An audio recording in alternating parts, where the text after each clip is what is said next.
حبايبي السلام عليكم ورحمة الله وبركاته. عاملين ايه؟ يا رب دايما تكونوا بخير وعلى خير دايما. كل سنة وانتم طيبين. ربنا يجعلها يا رب سنة سعيدة على المسلم وعلى المسيحي ان شاء الله. ربنا يدخلها علينا كده بالخير يا رب.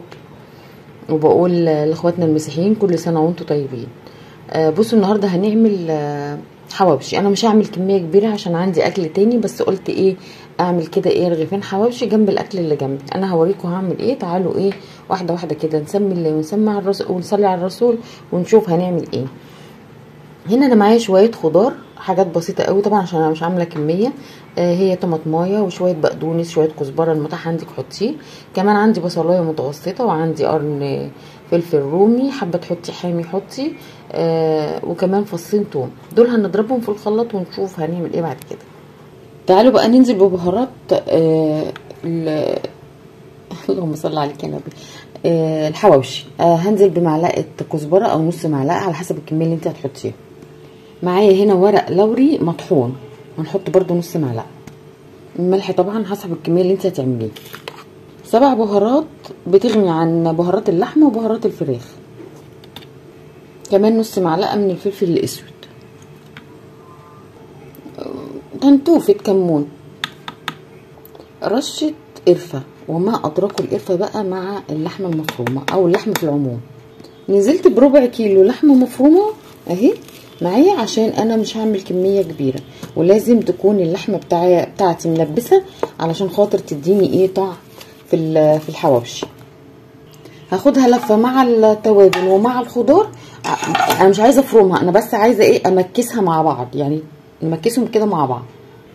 بصوا حبايبي اللحمه اهي اندمجت مع الخضار. انا مش عايزه زي ما احنا شايفين الخضار زي ما هو انا بس خدتها لفه مع الخضار والبهارات عشان تاخد من طعم بعضها بس. لكن كل حاجه زي ما احنا شايفينها اهي مع بعض اهي زي ما هي صحيحه. هسيبها بس تستريح، هي اصلا لسه ما فكتش اصلا من التجميد بتاعها. فهي ساقعه معايا جدا، بس انا هسيبها بس ايه تاخد وتشرب من بعضها كده اهو. عايزه اوريكم بقى الجريمه اللي انا بعملها اثناء ما انا بعمل الاكل. انا عامله بليله، حاطه كمان عليها كنافه. دي بقى الاكلات الشتويه الحلوه قوي اللي بتدفي. طبعا انا واقفه سعانه فقلت اعمل كوبايه كده ايه وانا واقفه. ان شاء الله في مره اعملها لكم. بصوا انا رحت الفرن، بجيب العيش اللي هو ايه يعني مش ناشف قوي، لا بجيبه طري زي ما احنا شايفين كده ومش كامل التسويه. هو انت ممكن تروحي كمان للفرن وتقولوا لي انا عايزه ايه عيش حواوشي، بس انا الصراحه لقيت الفرن يعني ايه خلصت، ودول كام كيس كده حطاهم قدامهم فاخدت منهم. يعني دول بقى يا اما تنصصيهم كده نصين يا اما تحشي الرغيف كده على بعض، فاللي يعجبك اعمليه. بصوا حبايبي انا قطعت العيش بتاعي كده اهو تمام. انا قطعته كده علشان خاطر يبقى سهل بالنسبه لي واحشيه. هحط بقى دول كده على جنب. بصوا هاخد بقى ايه زي ما احنا شايفين كده، كورهم كده عشان ايه يبقوا سهلين في الفرق. بصوا وافرد في الرغيف بتاعي. خلي الحشوه بتاعتك مناسبه للرغيف، ما تبقاش كتيره قوي وما تبقاش قليله، لا خلي كل حاجه وسط عشان يبقى الطعم باين ده مع ده، مفيش حاجه تغطي على التانيه. واضغط كده بايديا عشان كله يبقى متساوي. بصوا بقى هنا الحشو اهو كميه لا باس بيها كويسه يعني اهو، والنص بتاعي كله مليان. اعمل معاكم واحد تاني.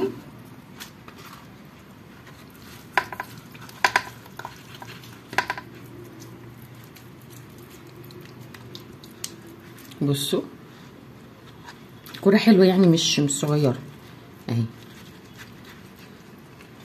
على فكرة انا عاملة اكل تاني والله، بس قلت ايه يعني حاجة جنب حاجة بتغير الشكل، لان الاكل ده انا كنت عاملاه من قيمة يومين وفاض منه كتير قوي. فقلت بقى النهارده احييه بحبه الحواوشي دول، مع ان انتوا لو شفتوا الاكل اللي انا عاملاه والله هيبقى كفايه يعني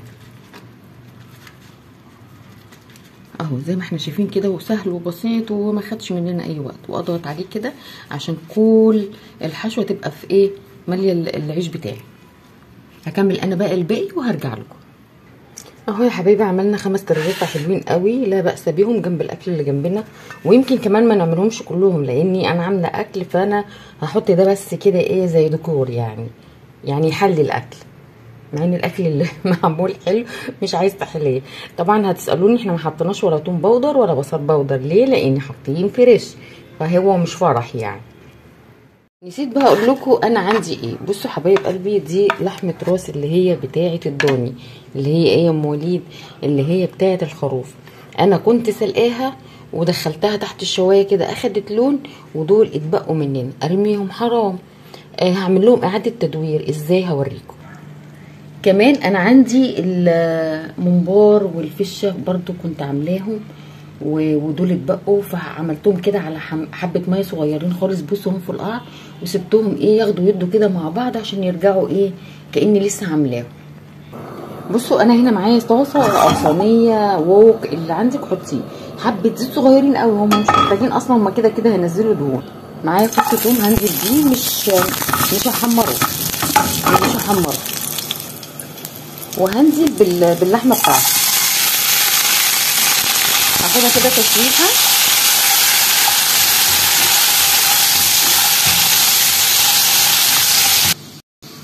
بصوا نزلت ببصلايه كده وقرن فلفل رومي، وهنزل برشه ملح ورشه فلفل اسود وبس كده. كده غيرنا الطبق خالص تماما.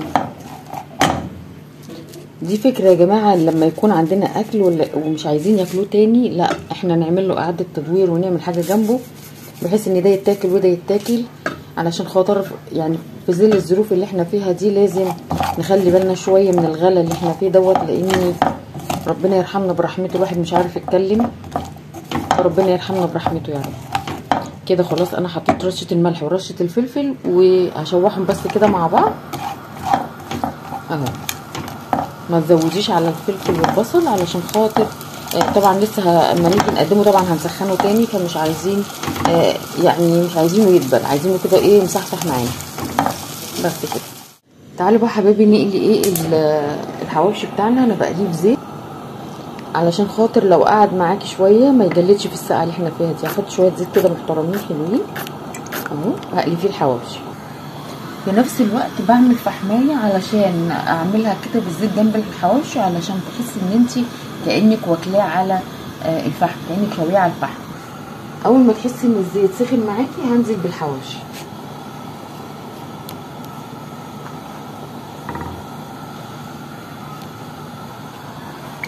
انا مش عايزاه يسخن قوي علشان خاطر ياخد السوا مع الزيت.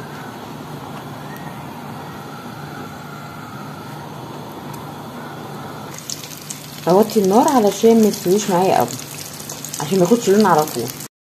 واول ما يحمر على الوش اروح قلبها على الوش التاني، وكل ايه ما ياخد لون احس ايه اقلب كل شويه كده علشان ما ياخدش لون واحد كده، وفي نفس الوقت انا موطيه النار. اللي يتحمر بقى بتدي بقى شويه. حبايبي وكده وجبتنا خلاص جاهزه ان احنا نقدمها. دلوقتي انا عملت الفحميه حطيتها في طبق، لو عندك الورق الفويل ممكن تحطي الفحميه فيه وتحطيها في قلب الاكل دوت، وتنزلي عليها بنقطتين زيت زي ما احنا شايفين الدخان كده. لازم نكتمه عشان الاكل اللي انا عاملاه يتشرب من الدخنه دي ويبقى كانك عاملاه على الفحم. عملنا كمان سلطه خضراء وسلطه طحينه، وكمان كان المخ اللي هو بتاع الراس لحمه الراس اللي هو بيبقى في الراس الضاني كمان قليته. وادي لحمه الراس خطيره جميله جدا. بذمتكم الشيف براك يعرف يعمل الاكل بتاعنا ده؟ مش ممكن. زي ما احنا شايفين المخ بتاعنا اهو، ووجبتنا كامله كده متكامله جميله والله. اكلنا لما الحمد لله يا رب. بصوا بقى هنا بعد ما غطيت ال عشان الفحم الريحه بتاعته ما تطيرش، هنشيلها بقى واوريكم العظمه عظمه. بصوا الحواوشي بتاعنا عامل ازاي، لونه وشكله تحفه. والفشه بتاعتنا طريقتها سهله قوي، انا بسويها كده مع بصلايه وقطايه كده وبعدين بحمرها والممبار. اكل عظمه عظمه. بصوا اللون خطير. ده كان يومنا بالهنا والشفا على قلوبكم يا رب. ما تنسوش الاشتراك في القناه لا فضلا منكم وليس والتعليق الحلو اللي بيفرح قلبي، وكمان اللايك، بالله عليكم اللايك عشان قناتنا تكبر بيكم وليكم. وده كانت وجبتنا النهارده زي ما احنا شايفين، والسلام عليكم ورحمه الله وبركاته.